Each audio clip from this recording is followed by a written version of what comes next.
سلام اس پر جو امت کے لیے راتوں کو روتا تھا، سلام اس پر جو فرش خاک پر چاڑے میں سوتا تھا۔ اللهم صل على محمد وعلى آل محمد كما صليت على إبراهيم وعلى آل إبراهيم إنك حميد مجيد۔ اللهم بارك على محمد وعلى آل محمد كما باركت على إبراهيم وعلى آل إبراهيم إنك حميد مجيد۔ اعوذ باللہ من الشیطان الرجیم، بسم اللہ الرحمن الرحیم۔ آج کلاس نمبر 17 سیرت کے اس سفر کی ہم گزشتہ تقریباً 4 ماہ سے چلتے چلتے اب مدنی دور کے آخری سال یعنی سیرت کے سفر کے آخری سال کی طرف آ گئے ہیں۔ مجھے یقین ہے کہ آپ کے بھی دل کی وہی کیفیات ہوں گی جو اس وقت میرے دل کی ہیں، یعنی ایک تعلق آپ صلی اللہ علیہ وسلم سے ہمارا بڑھا ہے، ہمیں محسوس ہوا ہے، قدر ہوئی ہے اس دین کی جو آج ہمارے ہاتھوں میں ہے کہ اس دین کے لیے کتنے لوگوں نے کتنی قربانیاں دی ہیں اور آج یہ امانت میرے اور آپ کے ہاتھ میں ہے۔ گزشتہ سوالات کے جوابات آپ کے سامنے ہیں۔ ہم نے آخری کلاس میں مدنی دور کا جو نواں سال پڑھا تھا، اس میں فتح مکہ کے بعد کے حالات، غزوہ تبوک، حج اور اعلان عام کے بارے میں بھی ہم نے پڑھا تھا اور کچھ متفرق واقعات بھی اس کے اندر شامل تھے۔ آج جو ہم پڑھیں گے کہ اب مدنی دور کا جو آخری سال آ گیا ہے، اس میں بے شمار لوگوں کا اسلام لانا، حجۃ الوداع اور آپ صلی اللہ علیہ وسلم کا خطبہ، پھر آپ صلی اللہ علیہ وسلم کا وصال اور وصال کے بعد، اور پھر کچھ اہم غور کرنے کے پہلو ہیں جن کو ہم اٹھائیں گے۔ ابھی تک 23 سال کی جدوجہد بہت مختصر ہم نے دیکھی، ہم شاید 15 منٹ میں اور 20 منٹ میں ایک سال پڑھتے رہے ہیں۔ اس ایک سال کے اندر 365 دن اور اس کے اندر کتنے گھنٹے اور کتنے منٹ اور کتنی چیزیں آئی ہیں، اور وہ جدوجہد کا ایک طویل سلسلہ ہے جس میں کسی نے اپنی زندگی کے 5 سال، 10 سال، 15 سال، 20 سال، جانیں، اولادیں، ماں باپ، کیا کچھ نہیں دیا، اور اس پوری جدوجہد میں ہر شخص فتح مکہ کے موقع پہ تو موجود بھی نہیں تھا۔ کتنے لوگوں کے خون اس زمین پہ گرے ہیں، کتنے شہید اس زمین میں دفن ہوئے ہیں، کتنی قربانیاں دی گئی ہیں، کتنے ہاتھ کٹے ہیں، کتنے نیزے پار ہوئے ہیں۔ اس کے بعد جا کے یہ وقت آیا ہے جب لوگوں کی آنکھیں ٹھنڈی ہوئی اور انہوں نے دیکھا کہ ہر طرف سے جوڑ در جوڑ لوگ آ رہے ہیں۔ آپ سیرت کی کتابیں پڑھیں گے تو آپ حیران رہ جائیں گے کہ ایک قافلہ صبح آتا ہے، ایک دوپہر آتا ہے، رات میں کوئی اور آتا ہے، روزانہ کئی 100 لوگ آتے ہیں، اسلام قبول کرتے ہیں اور چلے جاتے ہیں۔ چند افراد سے شروع ہونے والا یہ سفر جب ہم نے پہلی وحی پڑھی تھی، اقرأ بسم ربک الذی خلق خلق الانسان من علق اقرأ وربک الاکرم الذی علم بالقلم علم الانسان ما لم یعلم، یہاں سے شروع ہوئی تھی۔ اور مجھے یقین ہے کہ آپ کو سورہ مدثر کا دیا گیا وہ کام بھی یاد ہوگا کہ آپ صلی اللہ علیہ وسلم سے فرمایا گیا تھا، یا ایھا المدثر قم فانذر وربک فکبر، اٹھیے، ڈرائیے، اپنے رب کی کبریائی کا اعلان کر دیجئے۔ اس وقت بھی ہم نے یہ بات کی تھی کہ گنتی کے لوگ تھے اور فرمایا جا رہا ہے کہ کبریائی کا اعلان کر دیجئے، اور آج ہم دیکھتے ہیں کہ 23 سال میں کیا کیا نہ گزرا، لیکن اللہ کی کبریائی قائم ہو گئی۔ کوئی جانتا تھوڑی تھا۔ جن لوگوں نے اس پورے سفر میں جو کیا، جو دیا، جو کمایا، سب نہیں جانتے تھے کہ آگے یہ دن دیکھنے کو ملے گا، اور اسی لیے بار بار آتا ہے کہ فتح سے پہلے، قرآن بھی یہ کہتا ہے، اور فتح کے بعد خرچ کرنے والوں کا اجر، اللہ کے لیے سب کچھ قربان کرنے والوں کا اجر برابر نہیں ہو سکتا۔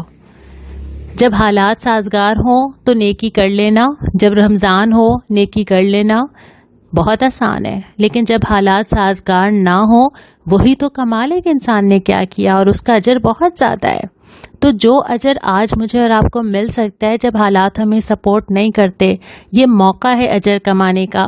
حضرت عمر رضی اللہ تعالیٰ عنہ چاہتے تھے کہ یہ ساری عمر کے اعمال لے لیے جائیں، ساری زندگی کے لے لیے جائیں، لیکن حضرت ابو بکر رضی اللہ تعالیٰ عنہ نے جو ایک غار ثور میں رات گزاری تھی نا، وہ اجر مجھے مل جائے۔ کیوں؟ کیونکہ وہ بہت مشکل وقت تھا۔ تو آج اگر اسلام پہ مشکل وقت ہے یا مجھے اپنے گھر میں، خاندان میں، معاشرے میں دین نظر نہیں آتا، یہی تو وقت ہے نیکی کمانے کا۔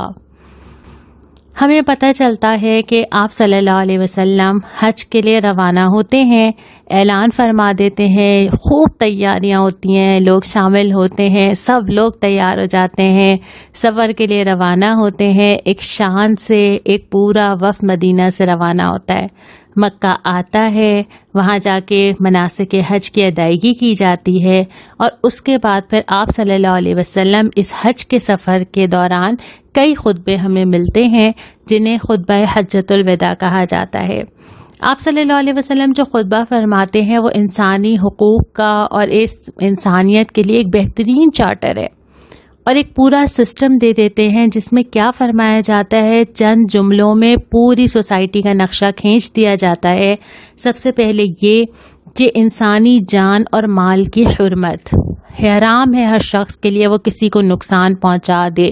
ہمیں نظر نہیں آتا یہ سب کچھ سوسائٹی میں، ہم پریشان ہوتے ہیں، جانے جا رہی ہیں، مال لٹ رہے ہیں، کوئی سیف نہیں ہے۔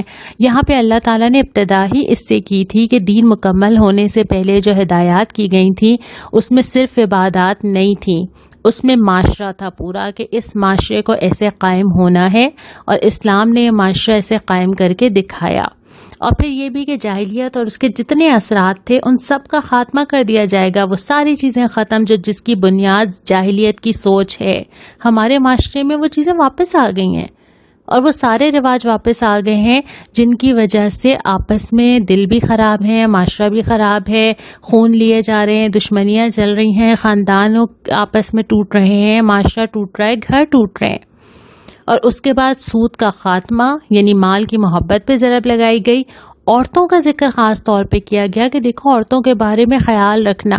مجھے گزشتہ چند دنوں حالات اور واقعات میں وہ بار بار حدیث یاد آتی رہی جس میں آپ صلی اللہ علیہ وسلم نے بشارت فرمائی تھی کہ ایک وقت ایسا آئے گا کہ عورت سونا اچھالتی ہوئی جائے گی نا، اور اس کو کوئی روکنے والا، کوئی ڈر، کچھ بھی نہیں ہوگا۔ وہ وقت کیوں نہیں ہے؟ کیونکہ اسلام نہیں ہے، کیونکہ خوف خدا نہیں ہے، کیونکہ اس کے مطابق معاشرہ نہیں ہے۔ ہم اگر ایک جز ٹھیک کرنے کی کوشش کرتے ہیں ہم نہیں کر پاتے، کیونکہ ہمارا پورا سسٹم اس کے اوپر نہیں ہے۔ ہم کبھی سوچتے ہیں کہ یہ کسی کو ہمارا مال نہیں لوٹنا چاہیے، کسی کو ہماری جان نہیں لوٹنی چاہیے، عورتوں کو تحفظ ملنا چاہیے، معاشرے میں یہ برائیاں نہیں ہونی چاہیے۔ ہم ایک ایک چیز کو الگ الگ ٹیکل کرنے کی کوشش کرتے ہیں۔ معاشرہ بنتا ہے اللہ تعالیٰ سے تعلق، اللہ کا نظام، اللہ کا خوف اور سیرت پر عمل، اور اس کے بعد ایک پوری اسلامی سوسائٹی میں یہ ساری شاخیں ایک ساتھ ہی ٹھیک ہو جاتی ہیں۔ اور جب تک ہم اس کو پوری جڑ کو ٹھیک نہیں کریں گے ہم ساری شاخیں الگ الگ ٹھیک نہیں کر سکتے۔ اس کے بعد پھر آپ صلی اللہ علیہ وسلم نے فرمایا کہ اگر تم گمراہی سے بچنا چاہتے ہو اس کا راستہ یہیں سے آئے گا، یہی تو بتائے گا۔ قرآن بھی حل دے دیتا ہے، سیرت بھی حل دے دیتی ہے۔ جب ہم پڑھتے ہیں تو ہمیں پتہ چلتا ہے کہ وہ ساری چیزیں جو کہ دنیا کے پاس سولوشنز نہیں ہیں وہ ہمارے پاس کتنے 100 سال سے ہے۔ وہ سولوشن ہم اپنے گھروں میں جزدان میں لپیٹ کے سجا کے رکھ کے بیٹھے ہوئے ہیں، اور ہمیں پتہ ہے کہ معاشرے کی خیر کس میں ہے۔ پھر آپ صلی اللہ علیہ وسلم نے یہ اعلان فرمایا کہ میرے بعد کوئی نبی نہیں آئے گا۔ ختم نبوت کا باقاعدہ اعلان یہاں کر دیا گیا۔ اب یہ ذمہ داری جو آپ صلی اللہ علیہ وسلم نے پیغام پہنچایا ہمارے پاس ہے۔ اس کے بعد آتی ہے عبادات اور انفاق کی تلقین۔ پہلے معاشرے کی، اسلامی نظام کی بات آئی، لوگوں کے حقوق کی بات آئی، پھر اس کے بعد عبادات اور انفاق کی تلقین کی گئی، اور اولو الامر یعنی وہ حکمران جو اللہ کے راستے پہ چلاتا ہو، وہ حکمران جو وہ اسلامی نظام قائم کرے، اس کی اطاعت کا حکم دیا گیا۔ اور پھر آپ صلی اللہ علیہ وسلم نے لوگوں سے یہ کہا کہ دیکھو جو سنے وہ دوسروں تک پہنچائے، جو بات مجھ سے سنو۔ اور پھر وہ آج تک یعنی یہ بھی آپ نے فرمایا بلغوا عنی ولو آیا، ایک آیت بھی اگر تم مجھ سے سنو، ایک بات بھی سنو، دوسروں تک پہنچا دو. تو یہ ذمہ داری ہماری بنتی ہے. آج ہم نے تمہارے لیے تمہارا دین مکمل کر دیا اور تمہارے لیے نعمت اپنی تمام کر دی اور تمہارے لیے اسلام کو دین پسند کر لیا. اللہ تعالیٰ نے یوں کہہ لیجئے کہ مہر لگائی اس بات پہ کہ اب تمہیں وہ ہدایت مل چکی ہے. کھولو نہیں، پہنچاؤ نہیں، پڑھو نہیں، عمل نہ کرو تو تمہارا اپنا قصور ہے. یہ نہیں کہہ سکتے کہ میرے پاس ہدایت نہیں تھی. اسی حج کے دوران ہمیں اور خطبہ بھی ملتا ہے. آپ صلی اللہ علیہ وسلم پھر سے فرماتے ہیں کہ جان، مال اور عزت کی حرمت، صرف جان مال نہیں ہے، عزت بھی ہے. یعنی اگر میرا کوئی جاننے والا مسلمان، میرا رشتہ دار، میرا پڑوسی، اس کے بارے میں کوئی ناگوار بات کہنا، اس کا امیج خراب کرنا، اس کی غیبت کرنا، اس کے بارے میں لوگوں کو کوئی غلط ہنٹس دے دینا، اس کی کسی راز کی بات لوگوں تک پہنچا دینا، یہ ساری چیزیں اس کی عزت میں آتی ہیں. اور عزت خراب کرنے کی بھی ویسے ہی حرمت ہے، ویسے ہی قابل مذمت ہے جیسے کسی کی جان اور مال ہے.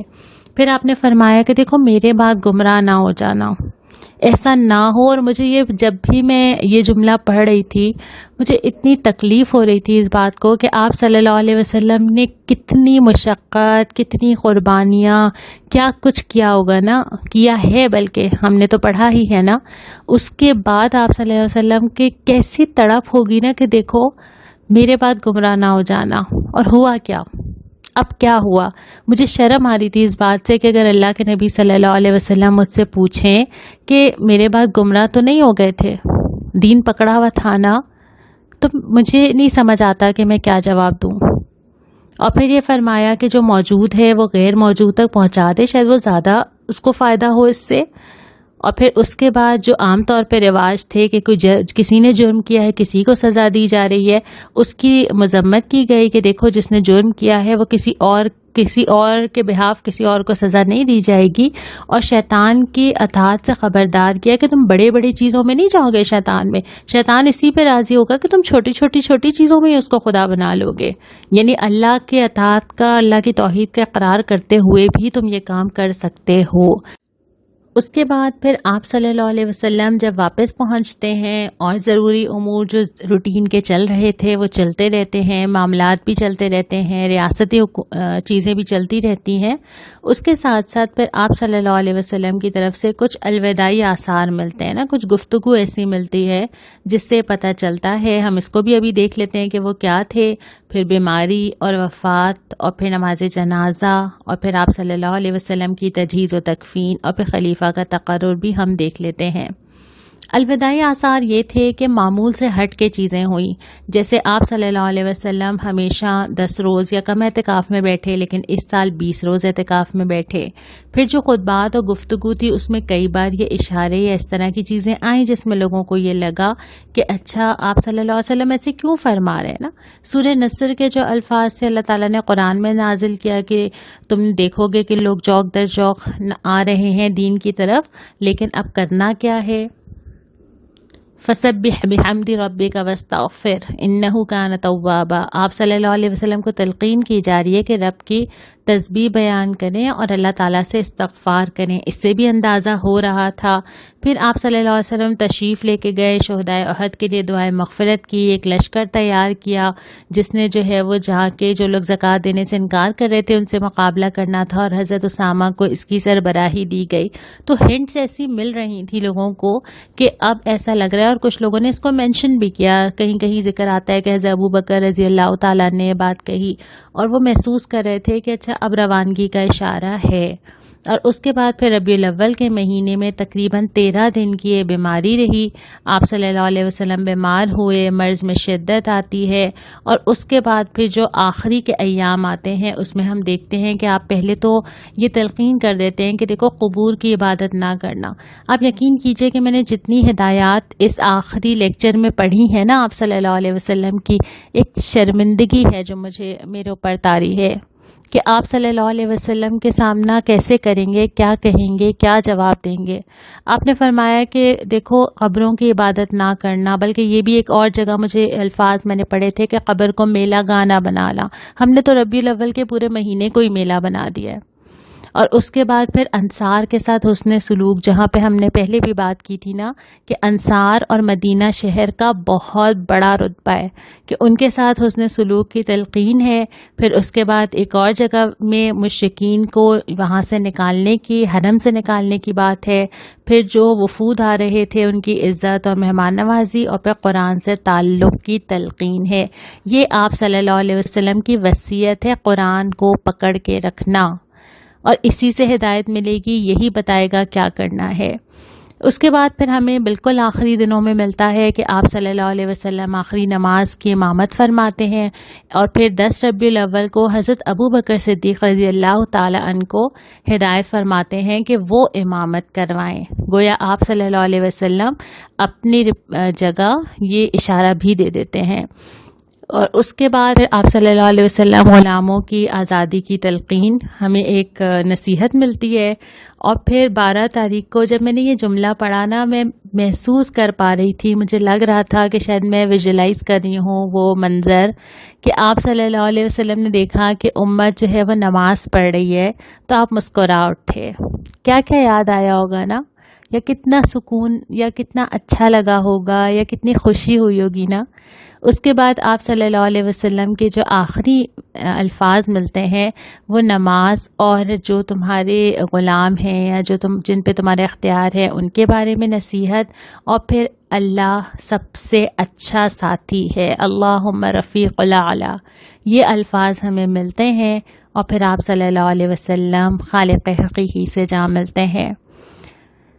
مسلمانوں کے اندر غم کی جو کیفیات ہیں ہمیں پتہ چلتا ہے کہ حضرت عمر رضی اللہ تعالیٰ عنہ تلوار نکلتے ہیں اور پھر کہتے ہیں کہ جو مجھے کہے گا میں اس کی گردن اڑا دوں گا، لیکن حضرت ابو بکر رضی اللہ تعالیٰ عنہ وہاں پہ وہ قرآن کی بر وقت آیت سناتے ہیں کہ اگر وما محمد الا رسول قد خلت من قبلہ الرسل افإن مات أو قتل انقلبتم على أعقابكم، محمد اللہ کے رسول تھے صلی اللہ علیہ وسلم، اور اگر ان کو نعوذ باللہ قتل کر دیا جائے یا وہ وفات پا جائیں تو کیا تم لوگ اسلام سے پھر جاؤ گے؟ تعلق تو دین سے ہے نا۔ آج بھی جب ہم سیرت پڑھتے ہیں تو آپ صلی اللہ علیہ وسلم سے تعلق دکھانے کا ذریعہ یہ ہے کہ آپ صلی اللہ علیہ وسلم کے لائے ہوئے دین کو پکڑا جائے، اس پہ قائم رہا جائے۔ تو حضرت ابو بکر صدیق رضی اللہ تعالی عنہ پہلے سے ہی نظر آ رہا تھا کہ قائدانہ کردار ہے، فوری طور پہ خلیفہ کے تقرر کے لیے اجتماع منعقد کیا جاتا ہے، کیونکہ اسلامی ریاست بغیر قیادت کے نہیں ہوتی، اور فوری طور پہ حضرت ابو بکر کو خلیفہ منتخب کر لیا گیا۔ اس کے بعد پھر ہمیں تفصیلات میں ملتی ہیں کہ آپ صلی اللہ علیہ وسلم کو صحابہ غسل دیتے ہیں، یمنی 3 کپڑے تھے ان میں تکفین کی جاتی ہے، اور پھر نماز جنازہ چند افراد جو ادا کرتے ہیں اور عمومی افراد باہر کرتے ہیں، اور تدفین جو ہے وہ حضرت عائشہ رضی اللہ تعالی عنہا کے حجرے میں ہوتی ہے۔ یہاں پر مکمل ہوتا ہے وہ سیرت کا سفر۔ ان 17 کلاسوں میں بہت ہلکی سی جھلک ہم نے دیکھی، تھوڑا سا جائزہ، ذرا سا علم، تھوڑی سی معلومات۔ یقیناً یہ کافی نہیں ہے، یقیناً ہمیں بہت زیادہ پڑھنا چاہیے، یقیناً ہمیں ساری حدیثیں معلوم ہونی چاہیے، ہمیں ساری تفصیلات پتہ ہونا چاہیے، اور اس سے زیادہ ہمیں یقیناً اس دین کے بارے میں اور اس دین کے تقاضوں کے بارے میں پتہ ہونا چاہیے جو آپ صلی اللہ علیہ وسلم اپنی پوری زندگی قائم کرنے کی کوشش کرتے رہے۔ اس پورے سفر میں اللہ تعالیٰ نے کہیں نہ کہیں ہم سب کو ان لوگوں میں ضرور لکھا ہوگا جو آپ صلی اللہ علیہ وسلم سے محبت کرتے ہیں، آپ صلی اللہ علیہ وسلم کے بارے میں جاننا چاہتے ہیں، آپ صلی اللہ علیہ وسلم سے عقیدت رکھتے ہیں، حدیث پڑھنا چاہتے ہیں، سنت پہ عمل کرنا چاہتے ہیں، آپ صلی اللہ علیہ وسلم کی لائی ہوئی کتاب کو تھامنا چاہتے ہیں۔ اللہ تعالیٰ ان میں ہمارا نام لکھ لے تو یہ بہت بڑی بات ہے۔ لیکن میں کچھ سوال آپ کے سامنے چھوڑ رہی ہوں۔ میں آج یہاں پر اپنی بات ابھی مکمل نہیں کر رہی، میں آپ سے ایک بار اور بات کرنا چاہتی ہوں۔ میں چاہتی ہوں کہ آپ یہ دوبارہ سنیں۔ کچھ لوگ مکمل نہیں کر سکے ہوں گے، کچھ لوگوں کی کچھ کلاسیں شاید رہ گئی ہوں گی۔ میں آپ کو 15 دن مزید دیتی ہوں، اس دفعہ ہم 1 ہفتے کے بعد نہیں 15 دن بعد بات کریں گے۔ آپ کی جو کلاسیں رہ گئی ہیں یا اگر بہت دن ہو گئے سنے ہوئے، آپ اس سفر کو ضرور دہرا لیجئے۔ ایک دفعہ پڑھ لیجئے اور اس کے بعد ہم سوچتے ہیں. کیا سوچیں گے؟